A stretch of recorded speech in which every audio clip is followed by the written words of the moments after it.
Good morning. നമുക്ക് ഇന്നത്തെ practical ക്ലാസ്സിൽ ക്ലയന്റ് സെർവർ ആർക്കിടെക്ചർ എന്താണെന്നും വിൻഡോസ് സെർവർ 2012 ഇൻസ്റ്റലേഷൻ എങ്ങനെയാണെന്നും പരിശോധിക്കാം.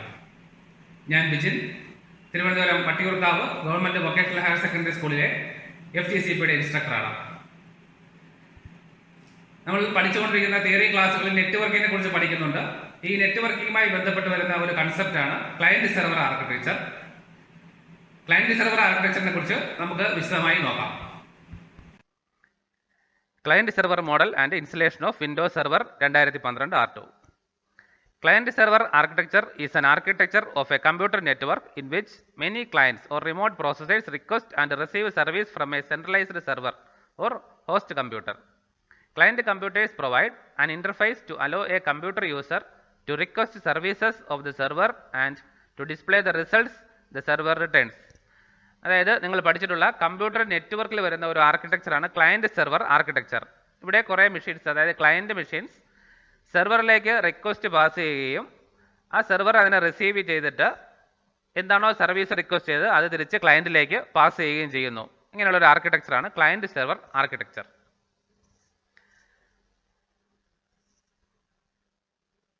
നമുക്ക് ഈ ഫിഗറിൽ കാണാം, ഇവിടെ ക്ലയൻറ്റുകളും സെർവറും ഉണ്ട്. അത് ഇൻ്റർനെറ്റ് വഴി തമ്മിൽ കണക്ട് ചെയ്തിട്ടുണ്ട്. ക്ലയൻറ്റുകൾ എന്ന് പറയുമ്പോൾ നമുക്കിവിടെ കാണാം ലാപ്ടോപ്പ് PC, സ്മാർട്ട് ഫോൺ അല്ലെങ്കിൽ ടാബ്ലറ്റ്, ഡെസ്ക്ടോപ്പ് PC, ഇതെല്ലാം ക്ലയൻ്റായിട്ട് വരാം. ഇത് ഇൻ്റർനെറ്റ് വഴി സെർവറുമായിട്ട് കണക്ട് ചെയ്തിരിക്കുന്നു.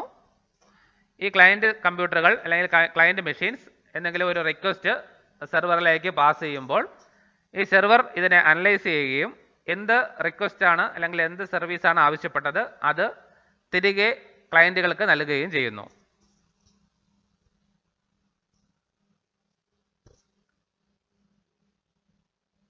ചിത്രം നോക്കിയാൽ നിങ്ങൾക്ക് മനസ്സിലാകും. ഇതും ക്ലയൻറ്റ് സെർവർ ആർക്കിടെക്ചർ തന്നെയാണ്. സെർവറുണ്ട്, ക്ലയൻറ്റുകളുണ്ട്, ഇവയെല്ലാം നെറ്റ്വർക്കിൽ ബന്ധപ്പെട്ടിരിക്കും. ഈ ഒരു ആരോ മാർക്ക് കാണിക്കുന്നത് രണ്ട് സൈഡിലേക്കുള്ള കമ്മ്യൂണിക്കേഷൻ നടക്കുന്നു എന്നുള്ളതാണ്, റിക്വസ്റ്റും അതിൻ്റെ റെസ്പോൺസും.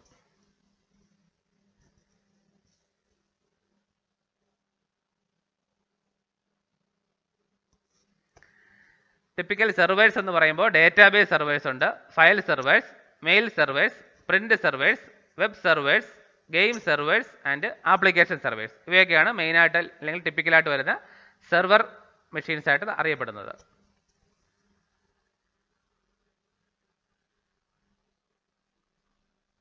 നമുക്ക് ഈ ഒരു ഫിഗർ നോക്കുമ്പോൾ മനസ്സിലാവും, ഇവിടെ ക്ലയൻറ്റ് സെർവർ നെറ്റ്വർക്കാണിത്. ഡയറക്ടറി സെർവറും ഫയൽ സെർവറും ഉണ്ട്. കുറേ ക്ലയൻറ്റ് മെഷീൻസ് ഉണ്ട്, കമ്പ്യൂട്ടർ എ, ലാപ്ടോപ്പ് എ എന്നൊക്കെ പറഞ്ഞിട്ട്. ഇവയെല്ലാം നെറ്റ്വർക്കിലാണ്. നമുക്ക് സ്വിച്ച് കാണിച്ചിരിക്കുന്നത് ഇവർ ഒരു നെറ്റ്വർക്കിൽ ബന്ധിപ്പിച്ചിരിക്കുന്നു എന്ന് കാണിക്കാനാണ് സ്വിച്ച് കാണിച്ചിരിക്കുന്നത്. അപ്പോൾ ഈ ക്ലയൻറ്റ് മെഷീൻ കൊടുക്കുന്ന റിക്വസ്റ്റ് അനലൈസ് ചെയ്തിട്ട് ഈ സെർവർ എന്താണോ അതിൻ്റെ റിസൾട്ട് അത് തിരിച്ച് ക്ലയൻറ്റിലേക്ക് പാസ് ചെയ്യുന്നു. നമുക്ക് നോക്കാം, ക്ലയൻറ്റിൽ നിന്ന് റിക്വസ്റ്റ് പോകുന്നത് സെർവറിലേക്കാണ്, സെർവറിൽ നിന്ന് റെസ്പോൺസ് തിരിച്ച് വരുന്നത് ക്ലയൻറ്റിലേക്കാണ് ഈ ആരോ മാർക്ക് സൂചിപ്പിക്കുന്നത്. ഇവയെല്ലാം നെറ്റ്വർക്കിൽ പരസ്പരം ബന്ധിപ്പിച്ചിരിക്കുന്നു. ക്ലയൻറ്റുകൾക്ക് മെയിൻ ഉദാഹരണമായിട്ട് വരുന്നത് ഡെസ്ക്ടോപ്പ് കമ്പ്യൂട്ടേഴ്സ് അല്ലെങ്കിൽ laptops, tablet and smart phones. ഈ ഡിവൈസുകളിൽ വരുന്ന വെബ് ബ്രൗസേഴ്സോ അല്ലെങ്കിൽ ഇമെയിൽ ക്ലയൻറ്റോ ഓൺലൈൻ ചാറ്റ് ക്ലയൻറ്റോ എന്നിങ്ങനെ ഉള്ളവയാണ് ക്ലയൻറ്റുകൾ. അപ്പോൾ നമുക്കറിയാം, നമ്മുടെ സ്മാർട്ട് ഫോണുകളിലേക്കുള്ള ക്രോം ബ്രൗസറുണ്ട്, അതിനകത്ത് നമുക്ക് അല്ലെങ്കിൽ Gmail അക്കൗണ്ടിൻ്റെ ക്ലയൻ്റ് ഉണ്ട്, അതാണ് ക്ലയൻ്റായിട്ട് വരുന്നത്. എല്ലാവരും സ്മാർട്ട് ഫോൺ യൂസ് ചെയ്യുന്നവർക്ക് ഇതെല്ലാം അറിയാമെന്നാണെന്ന് തോന്നുന്നു.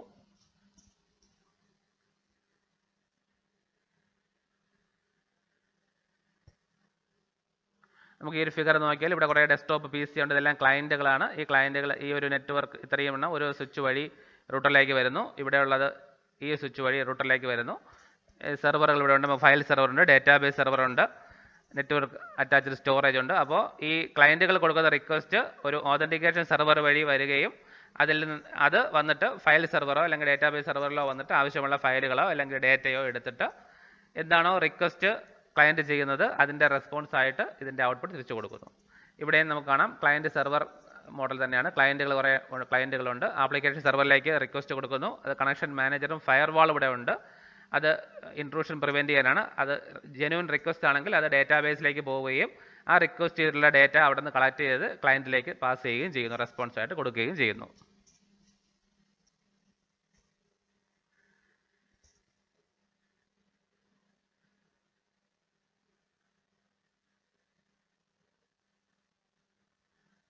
നമുക്ക് വിൻഡോസ് സെർവർ 2012 പരിചയപ്പെടാം. Windows server 2012 is the 6th version of the Windows Server operating system by Microsoft as part of the Windows NT family of operating system. അതായത് വിൻഡോസ് NT ഫാമിലിയിൽ വരുന്ന server operating സിസ്റ്റത്തിലെ ഒരു 6th വെർഷനാണ് വിൻഡോസ് സെർവർ 2012. ഇത് develop ചെയ്തത് Microsoft എന്നുള്ള കമ്പനിയാണ്. It was unveiled on June 3, 2013 at TechEd North America and released on October 18 of the same year. അതായത് ഇത് ആദ്യമായിട്ട് അൺവീൽ ചെയ്തത് ടെക് എഡ് എന്ന് പറഞ്ഞിട്ട് ഒരു ഡെവലപ്പർമാരുടെ ഒരു കോൺഫറൻസ് ഉണ്ട് നോർത്ത് അമേരിക്കയിൽ നടന്ന. ഇതിനകത്താണ് ആദ്യമായിട്ട് ഇത് അൺവീൽ ചെയ്യുന്നത്. അതേ വർഷം തന്നെ, അതായത് 2013 തന്നെ ഒക്ടോബർ 18 ഇതിൻ്റെ ഒഫീഷ്യലായിട്ടുള്ള റിലീസ് വന്നത്. ഇതിൻ്റെ ഒരു ഫർദർ അപ്ഡേറ്റ് വന്നത് വിൻഡോസ് സെർവർ 2012 R2 അപ്ഡേറ്റ് എന്നാണ് അറിയപ്പെടുന്നത്. അത് റിലീസ് ചെയ്തത് ഏപ്രിൽ 2014 ഇത് കുറച്ച് സെക്യൂരിറ്റി അല്ലെങ്കിൽ ക്രിട്ടിക്കൽ അപ്ഡേറ്റ്സിൻ്റെ ഒരു ക്യുമുലേറ്റീവ് സെറ്റാണ്. വിൻഡോസ് സെർവർ 2012 R2 64 ബിറ്റ് മെഷീനിലാണ് വർക്ക് ചെയ്യുന്നത്.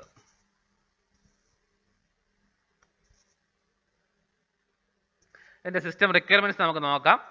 അതിനകത്ത് കുറച്ച് കമ്പോണൻ്റ് ഉണ്ട്. അതിന് മിനിമം റിക്വയർമെൻറ്റ് ഏറ്റവും കുറഞ്ഞ രീതിയിൽ വേണ്ടതാണ്. മൈക്രോസോഫ്റ്റ് റെക്കമെൻഡ് ചെയ്യുന്ന സെറ്റിംഗ്സ് ആണ് ഇവിടെ വേറെ കൊടുത്തിരിക്കുന്നത്. മിനിമം റിക്വയർമെൻറ്റ് ഇതിൽ കുറയാൻ പാടില്ല, അതിൽ കൂടാൻ കുഴപ്പമില്ല.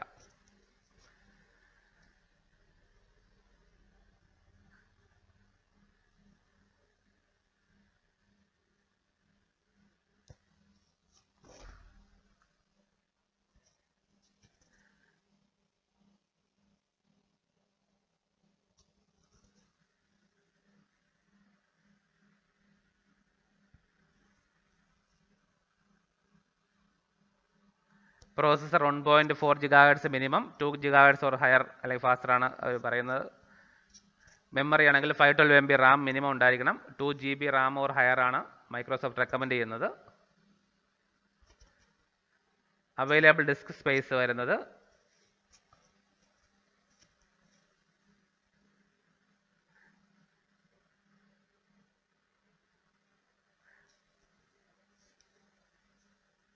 32 GB ആണ് മിനിമം റിക്വയർമെൻറ്റ് വരുന്നത്. അതിൽ Microsoft recommendation 40 GB or greater ആണ് വരുന്നത്.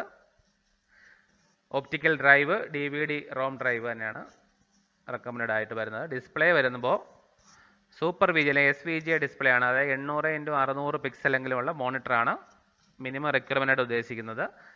മൈക്രോസോഫ്റ്റ് റെക്കമെൻഡ് ചെയ്ത XG, അതായത് 1024x768 പിക്സൽ റെസൊല്യൂഷനുള്ള മോണിറ്ററാണ്. നിങ്ങൾക്ക് സ്മാർട്ട് ഫോണിലൊക്കെ നിങ്ങൾ മേടിക്കുമ്പോൾ അതിൻ്റെ റെസൊല്യൂഷൻ പറയാറുണ്ട്. അതുപോലെയാണ് ഇതിനകത്ത് പിക്സലിലാണ് പറയുന്നത്. 1024x768 പിക്സൽ എങ്കിലുമുള്ള മോണിറ്ററാണ് മൈക്രോസോഫ്റ്റ് റെക്കമെൻഡ് ചെയ്യുന്നത്. മറ്റൊരു റിക്വയർമെൻ്റ് എന്ന് പറയുമ്പോൾ ജിഗാബൈറ്റ് ഈതർനെറ്റ് അഡാപ്റ്റർ, അതായത് നമുക്ക് നെറ്റ്വർക്ക് കേബിൾ കണക്ട് ചെയ്യാനുള്ള ഒരു അഡാപ്റ്റർ ഉണ്ടായിരിക്കണം. DVD ഡ്രൈവ് നമ്മൾ നേരത്തെ പറഞ്ഞു, അത് DVD ഇൻസ്റ്റലേഷൻ മീഡിയ ഇടാനായിട്ടുള്ളതാണ്. അതുപോലെ ഇത് സ്ട്രിക്റ്റ് ആയിട്ടുള്ളതല്ലെങ്കിലും ചില ഫീച്ചേഴ്സിന്, അതായത് സർട്ടൻ ഫീച്ചേഴ്സിന് ആവശ്യമുള്ളതാണ് ഈ പറയുന്നത്. കീബോർഡ്, മൈക്രോസോഫ്റ്റിൻ്റെ കീബോർഡ്, മൈക്രോസോഫ്റ്റ് തന്നെ വേണമെന്നില്ല, Microsoft certified keyboard and mouse, അല്ലെങ്കിൽ അതിൻ്റെ കോമ്പാറ്റബിൾ ആയിട്ടുള്ള പോയിൻറ്റിംഗ് ഡിവൈസും ഇൻ്റർനെറ്റ് ആക്സസും. ഇത് എല്ലാത്തിനും ആവശ്യമില്ല, സർട്ടൻ ഫീച്ചേഴ്സ് ഇൻസ്റ്റാൾ ചെയ്യുമ്പോൾ ഇത് ആവശ്യപ്പെടാറുണ്ട്. അപ്പോൾ ഇനി നമുക്ക് ഇൻസ്റ്റലേഷനിലേക്ക് കടക്കാം. വിൻഡോസ് സെർവർ 2012 ഇൻസ്റ്റാൾ ചെയ്യുന്നതിനായി നമുക്ക് ഇൻസ്റ്റലേഷൻ മീഡിയ ഒന്നുകിൽ DVD അല്ലെങ്കിൽ പെൻ ഡ്രൈവ് ഉപയോഗിച്ച് ചെയ്യാവുന്നതാണ്. ഏതാണോ മീഡിയ ഉപയോഗിക്കുന്നത്, പെൻ ഡ്രൈവ് ആണെങ്കിൽ പെൻ ഡ്രൈവ് USB പോർട്ടിൽ കണക്ട് ചെയ്യുക. DVD ആണെങ്കിൽ നമ്മുടെ സിസ്റ്റത്തിന്റെ DVD ഡ്രൈവിലേക്ക് DVD ഇൻസെർട്ട് ചെയ്യുക. അതിനുശേഷം സിസ്റ്റം റീസ്റ്റാർട്ട് ചെയ്യുക. റീസ്റ്റാർട്ട് ചെയ്ത് വരുമ്പോൾ നമ്മുടെ ബയോസ് സെറ്റിംഗ്സിൽ പോയി ബയോസിന്റെ ബൂട്ട് മെനു നോക്കിയിട്ട് ഫസ്റ്റ് ബൂട്ട് ഡിവൈസ് DVD ആണെങ്കിൽ DVD, USB ആണെങ്കിൽ USB ആക്കിയതിനു ശേഷം ആ സെറ്റിംഗ്സ് സേവ് ചെയ്തതിനു ശേഷം പുറത്തിറങ്ങി വീണ്ടും റീസ്റ്റാർട്ട് ആക്കുക. റീസ്റ്റാർട്ട് ചെയ്ത് വരുന്ന ആ സ്ക്രീനാണ് നമുക്കിവിടെ കാണാൻ കഴിയുന്നത്. റീസ്റ്റാർട്ട് ചെയ്ത് വരുമ്പോൾ നമുക്ക് നമ്മുടെ ഏതാണോ മീഡിയ കൊടുത്തിട്ടുള്ളത് ആ മീഡിയത്തിൽ നിന്നുള്ള വിൻഡോസ് സെർവർ 2012 ഇൻസ്റ്റലേഷൻ ആരംഭിക്കും. വിൻഡോസ് സെർവർ 2012 ഇൻസ്റ്റലേഷൻ ആരംഭിച്ചിരിക്കുകയാണ്. ആദ്യമായി നമ്മുടെ ഇൻസ്റ്റലേഷൻ മീഡിയയിൽ നിന്നുള്ള ഫയലുകൾ നമ്മുടെ കമ്പ്യൂട്ടറിൻ്റെ മെമ്മറിയിലേക്ക് ലോഡ് ചെയ്യുന്ന പ്രോസസ്സാണ് നടക്കുന്നത്. അതാണ് ലോഡിംഗ് ഫയൽസ് എന്ന് കാണിക്കുന്നു. ഈ ഒരു സ്റ്റെപ്പ് കംപ്ലീറ്റ് ആയതിനു ശേഷം അടുത്ത സ്റ്റെപ്പിലേക്ക് കടക്കും.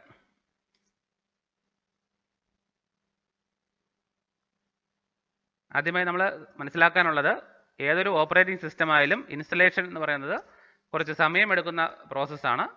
അത് അത്രയും സമയം നമ്മൾ ശ്രദ്ധയോടെ എന്താണോ ഓരോ സ്റ്റെപ്പുകൾ കാണിക്കുന്നത് അതിനകത്തുള്ള കാര്യങ്ങൾ നമ്മൾ നോക്കി വേണ്ട ഇൻപുട്ട് നൽകിയാൽ മാത്രമേ ഇൻസ്റ്റലേഷൻ ശരിയായി കംപ്ലീറ്റ് ആവുകയുള്ളൂ.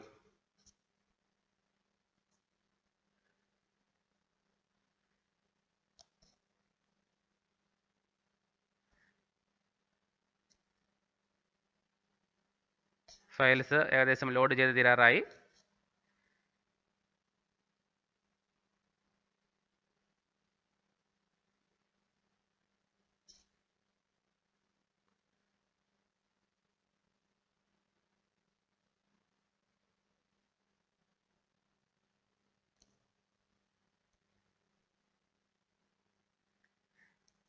ഇവിടെ ഇതിൻ്റെ ലാംഗ്വേജ് സെലക്ഷനും ടൈം ആൻഡ് ഡേറ്റ് സെലക്ഷനും ഒക്കെയാണ്. ഇംഗ്ലീഷ് യുണൈറ്റഡ് സ്റ്റേറ്റ്സ് എല്ലാം സെലക്ട് ചെയ്തിട്ട് നെക്സ്റ്റ് കൊടുക്കുക. അതിനുശേഷം ഇൻസ്റ്റാൾ നൗ എന്നുള്ള ബട്ടൺ പ്രസ് ചെയ്യുക. ഇൻസ്റ്റലേഷൻ ആരംഭിക്കാൻ പോവുകയാണ്.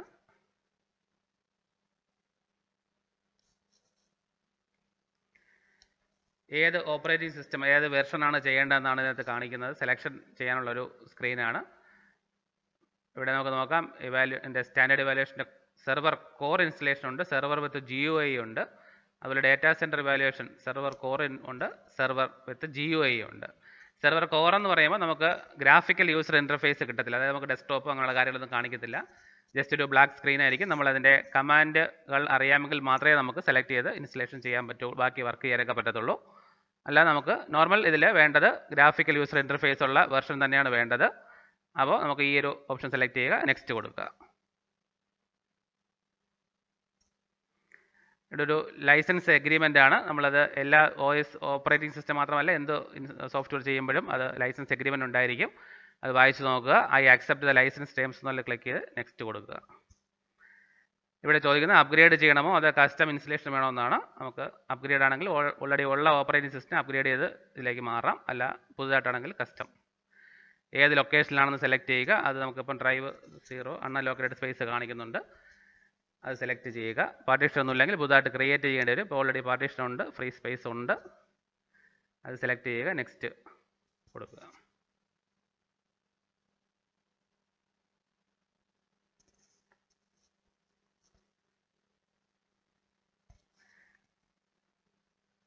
ഫയൽസ് കോപ്പി കഴിഞ്ഞു. അതിന് ഇനി വീണ്ടും ഒരു സ്റ്റെപ്പ് ഉണ്ട്. ആ സ്റ്റെപ്പും കുറച്ച് സമയം എടുക്കുന്നതാണ്. അതിൻ്റെ ഫയൽസിനെ ഒന്നുകൂടെ റെഡിയാക്കുകയാണ്. ഇൻസ്റ്റലേഷനുള്ള ഫയൽസ് നമുക്ക് ഓൾറെഡി കോപ്പി ചെയ്ത് കഴിഞ്ഞു. അതിനെ എക്സ്ട്രാക്ട് ചെയ്തിട്ട് എല്ലാ ഫയലും റെഡിയാക്കുന്ന ഒരു സ്റ്റെപ്പാണ് ഇതിനകത്ത്. ഇത് കുറച്ച് സമയം എടുക്കുന്ന പ്രോസസ്സാണ്, അപ്പോൾ നമുക്കത് വെയിറ്റ് ചെയ്യാം.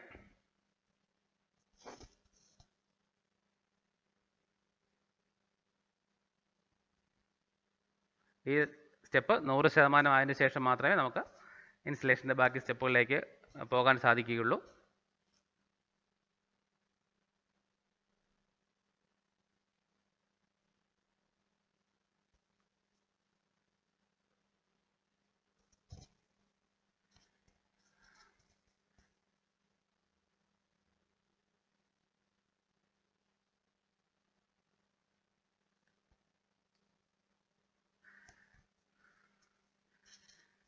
ഏകദേശം പകുതിയോളമായിട്ടുണ്ട്, 49%. ഞാനത് സ്ക്രോൾ ചെയ്ത് പോയതാണ്. കുറച്ച് സമയം എടുക്കും, നമ്മൾ വെയിറ്റ് ചെയ്തേ പറ്റത്തുള്ളൂ.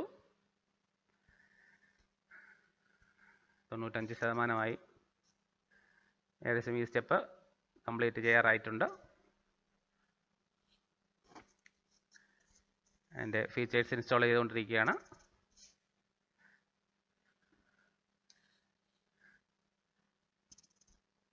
അടുത്തത് ഇൻസ്റ്റാളിങ് അപ്ഡേറ്റ്സ്, അതും കഴിഞ്ഞു. ഇനി എൻ്റെ ഫിനിഷിംഗ് സ്റ്റേജസിലേക്ക് കടക്കുകയാണ്.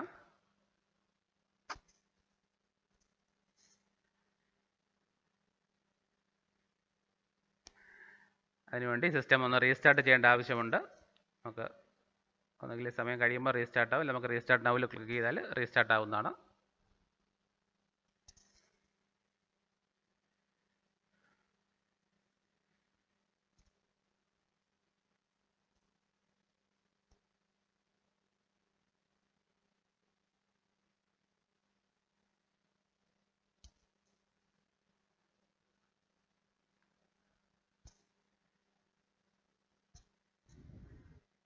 നമ്മൾ ഇൻസ്റ്റാൾ ചെയ്ത പുതിയ OSൻ്റെ ഫയലുകൾ ലോഡ് ചെയ്തിട്ട് നമ്മുടെ സിസ്റ്റം റീസ്റ്റാർട്ടായി തുടങ്ങിയിരിക്കുകയാണ്.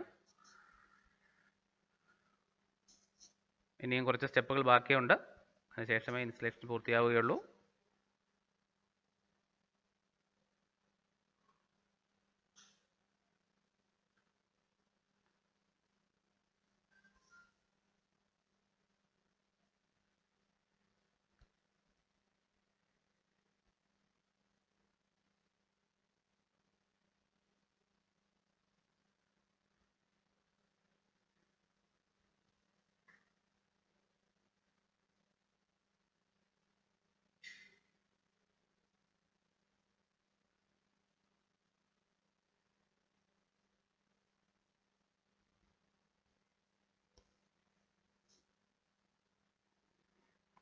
എല്ലാ ഡിവൈസുകളും ചെക്ക് ചെയ്ത് അതിൻ്റെ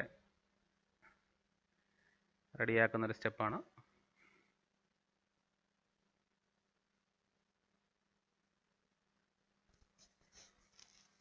കമ്പ്യൂട്ടറിൻ്റെ ഹാർഡ്വെയർ ഒക്കെ ചെക്ക് ചെയ്യുന്ന ഒരു സ്റ്റേജാണിത്.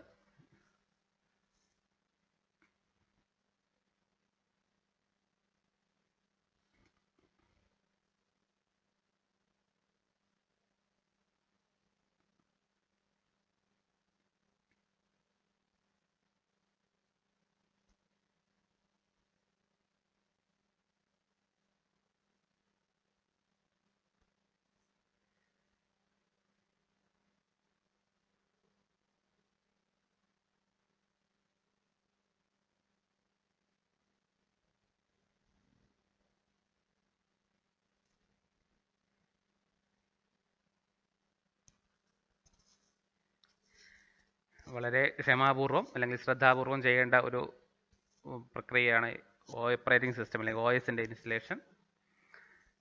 നമുക്ക് വീണ്ടും അല്പസമയം കൂടെ കാത്തിരിക്കാം.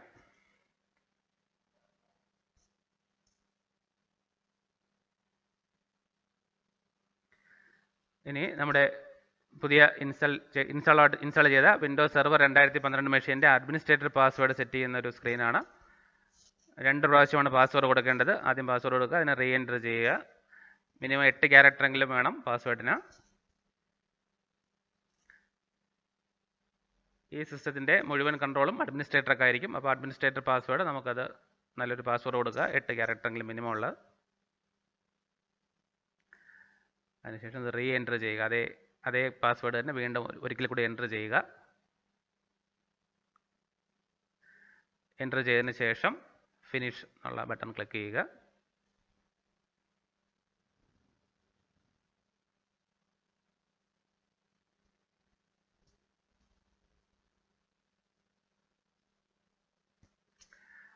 ഏകദേശം ആയിട്ടുണ്ട്. ഇനി നമുക്ക് നമ്മുടെ ക്രിയേറ്റ് ചെയ്ത അഡ്മിനിസ്ട്രേറ്റർ അക്കൗണ്ടിലേക്ക് ലോഗിൻ ചെയ്യേണ്ടതുണ്ട്. അതിന് Ctrl Alt Delete to sign in എഴുതിയിട്ടുണ്ട്. അപ്പോൾ Ctrl Alt Delete 3 ബട്ടൺ ഒരുമിച്ച് പ്രസ് ചെയ്യുക. കീബോർഡിൽ Ctrl Alt Delete ഒരുമിച്ച് പ്രസ് ചെയ്യുക. അപ്പോൾ നമ്മൾ ഓൾറെഡി ക്രിയേറ്റ് ചെയ്തിട്ടുള്ള അഡ്മിനിസ്ട്രേറ്ററുടെ പാസ്വേഡ് എൻ്റർ ചെയ്യാനുള്ള സ്ക്രീനാണ്. അവിടെ നമ്മൾ ആദ്യമേ സെറ്റ് ചെയ്തിട്ടുള്ള പാസ്വേഡ് എൻ്റർ ചെയ്യുക.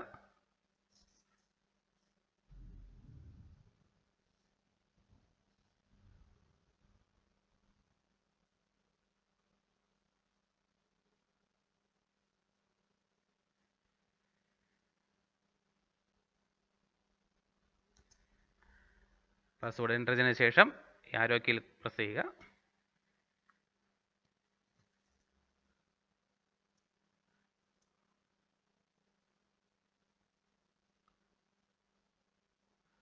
ഇൻസ്റ്റലേഷൻ ഫൈനലൈസ് ചെയ്യുകയാണ്.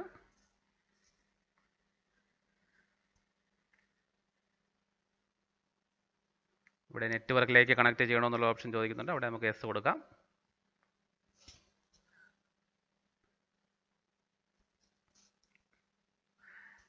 അതിനുശേഷം നമുക്ക് കിട്ടുന്ന ഒരു സ്ക്രീനാണ് സെർവർ മാനേജർ. ഈ സെർവർ മാനേജറിൽ നിന്നാണ് അതിനുശേഷം നമുക്ക് എന്തൊക്കെ ഫീച്ചേഴ്സ് ആണോ നമ്മുടെ സെർവറിൽ ഉൾക്കൊള്ളിക്കേണ്ടത് അതെല്ലാം ഫൈനലായിട്ട് ഇൻസ്റ്റാൾ ചെയ്യേണ്ടത് ആ ഒരു സെർവർ മാനേജർ എന്നുള്ള സ്ക്രീനിലാണ്.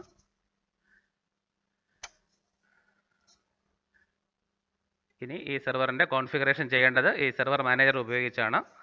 അത് വിശദമായി നമുക്കിനി അടുത്ത ക്ലാസ്സുകളിലാണ് നോക്കേണ്ടത്.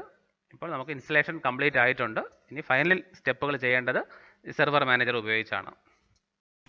വിൻഡോസ് സെർവർ 2012ന്റെ ഇൻസ്റ്റലേഷൻ പൂർത്തിയായിരിക്കുകയാണ്. ഇനി നമ്മൾ ചെയ്യേണ്ടത് സെർവർ മാനേജർ ഉപയോഗിച്ച് ഇതിന്റെ കമ്പോണൻസ് ഏതൊക്കെയാണ് വേണ്ടത് അത് സെലക്ട് ചെയ്യുകയും അതിന്റെ കോൺഫിഗറേഷനാണ് ചെയ്യേണ്ടത്. അതുകൂടെ കഴിയുമ്പോൾ വിൻഡോസ് സെർവർ ഇൻസ്റ്റലേഷൻ പൂർത്തിയാവും. OS ഇൻസ്റ്റലേഷൻ ഇത്രയേ ഉള്ളൂ. ഇനി ഇതിന്റെ കോൺഫിഗറേഷൻ ആണ്. ആ സ്റ്റെപ്പിലേക്ക് നമുക്ക് വരുന്ന ക്ലാസ്സുകളിൽ കടക്കാം. നിങ്ങളുടെ സിലബസ് പ്രകാരം വിൻഡോസ് സെർവർ 2016 ആണ് പഠിക്കാനുള്ളത്. ഇപ്പൊ ഞാൻ കാണിച്ചത് 2012ന്റെ ഇൻസ്റ്റലേഷൻ ആണ്. ഇതുപോലെ തന്നെയാണ് 2016ന്റെ ഇൻസ്റ്റലേഷൻ വരുന്നത്. സ്റ്റെപ്പുകളൊക്കെ സെയിം തന്നെയാണ്. നമുക്ക് ഇതേപോലെ തന്നെ പിന്നെ വിൻഡോസ് സെർവർ 2016 ഇൻസ്റ്റാൾ ചെയ്യാവുന്നതാണ്. വിൻഡോസ് സെർവർ ഫാമിലിയിൽ ഇപ്പോൾ ലേറ്റസ്റ്റ് ആയിട്ട് വന്നിട്ടുള്ള ഓപ്പറേറ്റിംഗ് സിസ്റ്റം വിൻഡോസ് സെർവർ 2019 ആണ്. ഇന്നത്തെ ക്ലാസ് നമുക്ക് ഇവിടെ അവസാനിപ്പിക്കാം. Okay, thank you.